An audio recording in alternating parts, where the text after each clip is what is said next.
Kalau Poco X6 ini jadi handphone pertama di dunia nih yang pakai Snapdragon 7S Gen 2. Kira-kira kenapa nih bisa lebih tinggi hasilnya? Ya memang karena Snapdragon 7S Gen 2 ini tuh memang lebih baik ya ketimbang. Nah buat menu foto, kemudian portrait dan juga night mode-nya sih menurut gua B aja gitu brother, nothing special. Halo guys, assalamualaikum. Sesuai janji gue minggu kemarin nih, kalau kita sudah melakukan unboxing terhadap Poco X6. Nah di video kali ini gue akan melakukan extreme test, yang mana kita akan main beberapa game sampai baterainya akan set aka habis gitu guys. Sekaligus kita bakal kasih lihat kalian nih kira-kira apakah performanya dan juga konsumsi baterainya ini lebih baik dibanding pendahulunya yaitu Poco X5 5G. Gak usah lama-lama brother, langsung kalian simak video full gaming test ya bro.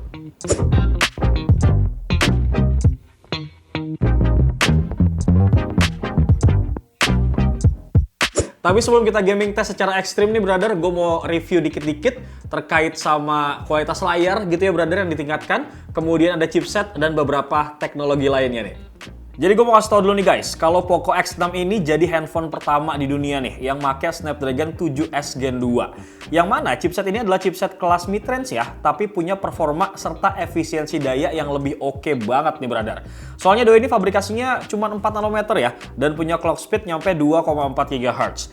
Nah, selain itu nih ada beberapa fitur ya yang dioptimalkan lagi di chipsetnya, kayak misalkan fitur kesehatan, kemudian fitur navigasi, face unlock, dan masih banyak lagi lah pokoknya. Karena gue penasaran nih sama hasil performa benchmarknya, makanya kita akan ngetes Antutunya nih guys. Dan hasilnya untuk Poco X6 ini bisa dapetin skor di angka 590 ribuan poin. Nah, angka ini memang lebih besar ya ketimbang hasil skor Antutunya si Poco X5 5G kemarin guys. Kira-kira kenapa nih bisa lebih tinggi hasilnya? Ya memang karena Snapdragon 7S Gen 2 ini tuh memang lebih baik ya ketimbang chipset Snapdragon 695 5G yang dipakai di Poco X5 5G kemarin guys. Next, gue belum puas sampai di situ aja nih. Gue pun nyoba ngetes lagi kecepatan dari chipsetnya guys dengan ngerender video Full HD ya, berdurasi 1 menit di CapCut nih. Tapi kalau kita lihat-lihat nih guys, performanya memang cukup oke menurut gue. Tapi nih ya, kalau performanya udah oke, apakah kualitas layarnya juga oke nih guys? Kalau kita telisik nih dari spesifikasinya memang seharusnya sih udah oke banget guys. Soalnya si Poco X6 ini pakai layar 6,67 inci ya, Crystal Res Flow AMOLED dot display.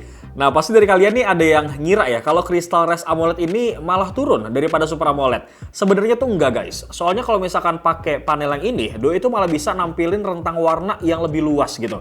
Soalnya udah support 68 billion color, lu bayangin tuh. Terus udah 100% DCI-P3 color gamut dan juga udah support Dolby Vision.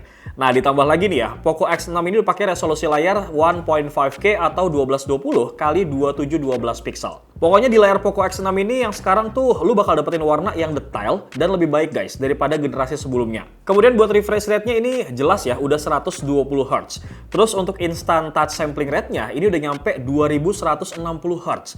Jadi harusnya ini aman banget buat ngegame. Nah, nanti bakal kita cobalah. Terus buat kalian ya yang sering kerja di luar ruangan gitu guys, nah Poco X6 ini tuh janjiin peak brightness yang bisa tembus sampai 1800 nits. Jadi walaupun mataharinya tuh kereng banget gitu, tetap masih bisa dilihat dengan jelas dan oke lah pokoknya. Nah terus ada proteksi layarnya nggak bang? Yang pasti ada dong guys, yang mana dos ini udah pakai Corning Gorilla Glass Victus. Tapi memang sejujurnya gue ngerasa kualitas layar dari Poco X6 ini memang bagus gitu guys ya, personally gitu. Lu bisa dapetin detail gambar tuh yang lebih oke banget dibanding generasi sebelumnya gitu. Nah lanjut, sekarang kita bakal bahas masalah kamera nih yang paling banyak banget diminta di kolom komentar pas video unboxing minggu kemarin gitu guys. Apakah kualitasnya lebih bagus atau malah downgrade nih? Jadi guys, kali ini tuh Poco tetap membawa konfigurasi 3 kamera belakang. Alhamdulillahnya nih ya, resolusinya tuh dari main kameranya tuh udah 64 megapiksel dengan 2 kamera lain nih yang mana ada 8 megapiksel dan juga 2 megapiksel. Nah, menariknya lagi nih ya, kamera dari Poco X6 ini udah support always guys. Jadi kalau misalkan kalian buat video gitu ya sambil jalan-jalan, videonya tuh masih bisa tetap stabil. Nah, di dalam kameranya itu ada menu apa aja sih bang? Kurang lebih sih sama aja ya guys, kayak kamera smartphone di kelasnya. Ada mode Pro, kemudian dokumen, terus ada video. Nah untuk perekaman videonya ini nih, doi itu bisa ngerekam di 1080 pixel 60 fps dan juga 4K di 30 fps. Cuman kalau steady videonya diaktifin, itu doi cuma bisa ngerekam di 1080 30 fps aja guys. Gak cuman itu brother, karena doi juga bisa ngerekam video makro nih. Nah buat menu foto, kemudian portrait dan juga night mode-nya sih menurut gua B aja gitu brother, nothing special. Nah, kalau di menu lanjutnya nih ada 64 megapiksel ya, kemudian ada panorama, ada short film, dan cocok banget nih buat lo semua yang suka bikin konten di sosmed.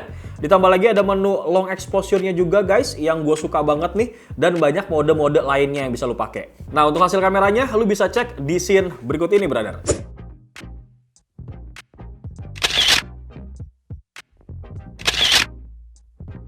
Sekarang kita beralih ya brother ke kamera depannya, yang mana Poco X6 ini pakai lensa 16 megapiksel yang sekarang bisa ngerekam di video mode 1080 60 fps. Memang gak ada yang istimewa sih guys, lumayan lah menurut gua. Oke, gua rasa cukup guys untuk hasil kameranya, dan personally menurut gua sih walaupun gak ada yang spesial, tapi cukup untuk di kelasnya. Gak jelek, tapi gak outstanding gitu, brother. Menurut gue sih cukup aja. Nah, sekarang kita bakal masuk nih ke inti dari video ini, yang mana gue bakal memainkan 4 game sekaligus secara berturut-turut gitu, guys. Dan gue bakal pakai 25% aja untuk habisin baterainya.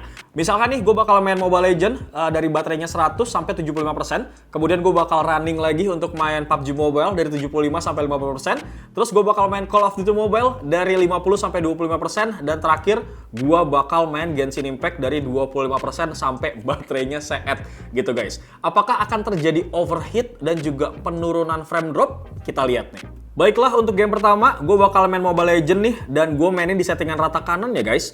Selama gue main 4-5 game di awal sih aman-aman aja ya guys, nggak ada masalah sedikit pun nih. Dan setelah game ke-6 dan seterusnya, suhunya juga masih terbilang aman. Gue nggak nemuin frame drop sama sekali ya guys. Nah, untuk rata-rata FPS-nya nih, serta waktu yang diperlukan buat ngabisin baterai 25% adalah sebagai berikut nih guys. Next, game kedua yaitu PUBG Mobile. Gue juga mainin di settingan tertinggi ya, yaitu HDR Ultra nih. Dan gokil banget cuy, ini udah bisa kebuka di settingan ini. Biasanya flagship killer nih, ya pakai settingan kayak gini nih menurut gue. Nah, selama gue main PUBG sih fine-fine aja ya. Gue dapetin grafis yang cukup oke banget. Atau kalau misalkan lo mau aman nih ya, better lo makainya smooth extreme aja juga sabi bro. Nah, pas gue main PUBG di Poco ini guys, cukup puas lah menurut gue. Soalnya ngerender gambarnya tuh cepet ya. Kemudian frame dropnya juga nggak ada sama sekali nih. Tapi jujur emang agak anget sih guys di bagian backdoornya nih. Gironya juga cukup enak lah setelah gue coba. Dan yang jelas nih ya, responsif banget guys.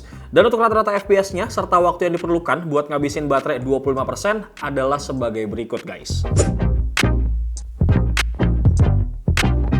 Lanjut lagi ke game ketiga, yang mana gue bakal main CODM. Dan untuk grafisnya itu tertinggi ya guys. Secara animasi ataupun motion dari gambarnya pun cukup meyakinkan dan halus pisan nih menurut gue. Gue bener-bener main secara maraton gini nih, nggak ada masalah berarti ya untuk si Poco X6 ini. So, rata-rata FPS yang bisa kita dapetin nih, serta waktu yang diperlukan adalah sebagai berikut nih guys. Terakhir, gue bakal mainin sebuah game yang menjadi momok buat para smartphone nih, yaitu Genshin Impact. Gue mainin di settingan medium ya, 60 fps. Nah, untuk hasilnya apakah lancar atau enggak? Yang jelas sih masih cukup lancar guys. Tapi memang ada sedikit stuttering ya, dan nggak sering banget sih. Tapi adalah beberapa kali. Berikut rata-rata FPS dan waktu yang diperlukan ya dalam menghabiskan 25% baterai nih ada di scene berikut ini bro. Itu dia tadi brother, ini sekarang gue sudah membuat si Poco X6 ini matot alias mati total karena baterainya habis gitu guys. Nah, menurut gue sih kalau kita lihat secara performa, handphone ini cukup oke di kelasnya. Dan gue rasa ini cocok banget buat lo semua yang hobi nge-game, tapi lo cuma punya budget yang terjangkau, alias harga di harga yang affordable gitu brother. Tapi kalau misalkan lo nyari dari segi kameranya, ini menurut gue lo skip aja. Karena memang hasil kameranya tidak outstanding, tapi tidak jelek juga gitu brother. Sekarang balik lagi ke lo semua nih, belilah handphone sesuai dengan kebutuhan kalian gitu bro. Kalau mau ke Takis, bisa langsung aja pre-order ya di beberapa online e-commerce. Bewok pamit guys. Assalamualaikum.